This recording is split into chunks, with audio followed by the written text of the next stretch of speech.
Salama daolio andondray raha ho fantarantsika ireto tsara ho fantatra manaraka ireto izay nalaza tato anatin'ity herinandro ity. Araky ny mahazatra sy fahita matetika moa ny député Afakandro Christian dia matetika tia maneho ny heviny ao anatin'ny pejiny ao ka naneho ny heviny ny tenany mahakasika ny tsy fandriampahalemana izay hita fa nihany hitatra tato ato zay ary tena mihamahazo vahana ny asanjolahy sy ireo zay mpanao ratsy mandritra izay tsy fandriampahalemana ny sesisesy tato ato zay.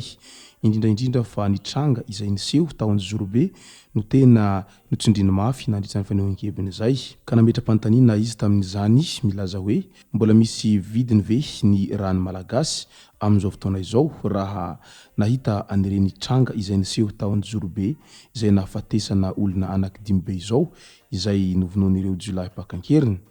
Ka izay ny fakafakena amintsika ato anatin'ity video ity. Manasantsika rehetra anaraka an'ity video ity hatramin'ny farany.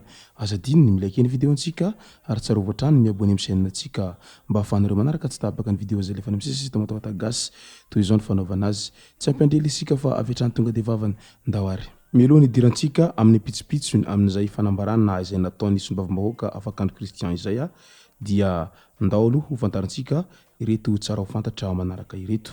Tany Taolagnaro tonga namangy sy nankahiry ireo olona traboina no ny farendrehan'ny sambo tao Taolagnaro ireo solitenam-panjakana ao amin'ny faritry ny Anosiny.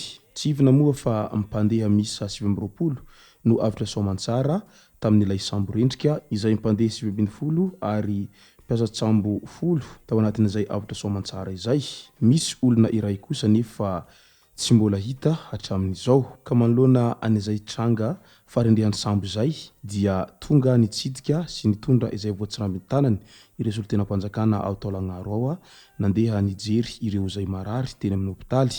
Resaka sidina mampitohy isany Madagasikara amin'ireo firenenkafa indray dia nosokafana tamin'ny fomba ofisialy tamin'ny 3 septambra no sady nigadina teny amin'ny seranam-piaramanidina iraisam-pirenena Ivato ny sidina voalohany ho an'ny kompania Emiraty izay mampifandray any Antananarivo sy Dubai.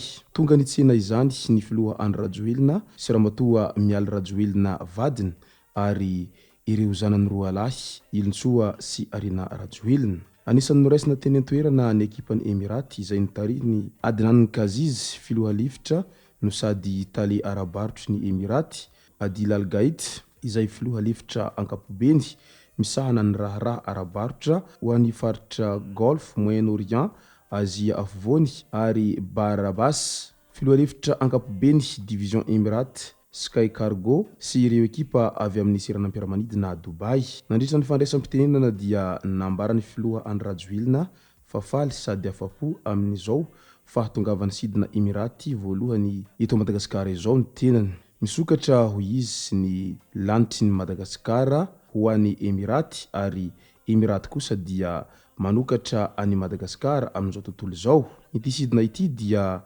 hisy fiantraikany lehibe amin'ny fizahantany eto Madagasikara. Notsindriny ihany koa fa singa lehibe ahafahana mampandroso any Madagasikara izao. Dingana vaovao amin'ny tantaran'ny aviation eto Madagasikara izao ho izy satria Emiraty dia anisan'ny kompania goavana indrindra maneran-tany ary antenaina hampiroborobo ny sehatry ny fitaterana anabakabaka. No amariny Adnan Kaziz izay filoha lefitra no sady tale arabarotry ny Emiraty kosa fa manokatra lalana marobe eo amin'ny lafiny fizahantany na opportunité touristique ho an'ny Madagasikara izao fisiany sidina Emiraty izao ka dia andrasantsika eto ary ny vokatsoa izay tena ateraka an'izay sidina Emiraty izay misokatra ho an'ny Madagasikara sy Dubai nanomboka tamin'ny 3 septambra izay.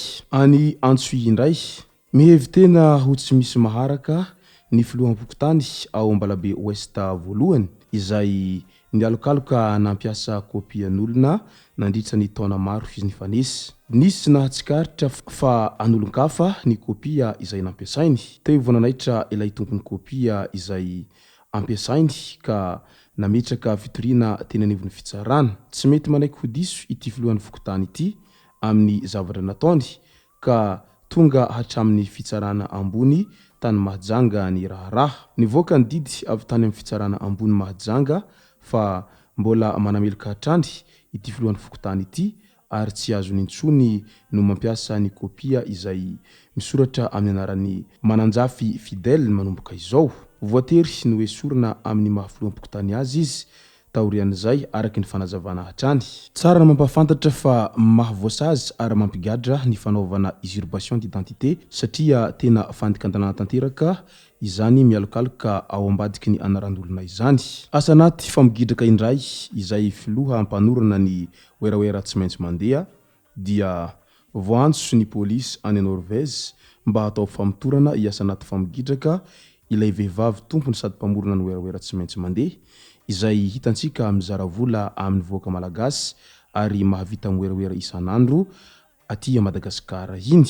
Tamin'ny alatsinainy izy no niatrika fiantsona natao azy nitondra fanazavana nefa izy mialohan'io fa raha tsy tafaverina amin'ny tambazotra-tserasera izy dia voatazona vonjomaika any am-ponja na MD araky ny nambarany hatrany. Ny andro vaovao nandritra ny tontolo andro ny mpanaraka fa hatreto tsy mbola hita nilaza ny tohom-baovao momba azy izy ka hitaintaina ny mpanaraka fandrao nahiditra amponja vonjomaika tokoa ity vehivavy tombony oeraoera ity. Andrasana araka izany ny vaovao ofisialy sy marina momba azy fa izany efa nambarany mialoha izany hoe raha sanatria tsy tafaverina eto amin'ny tambazotra-tserasera Facebook ao aorian'izao dia mitovy foana ny oeraoerantsika satria efa nanokafako ny compte oeraoera aty Norvège ihany koa Monsieur Fidy izay enim-bolana lasa izay ary efa any aminy ity carte bleue ity no sady efa nasiko vola 10 miliara FMG hozaraina aminareo isan'andro eto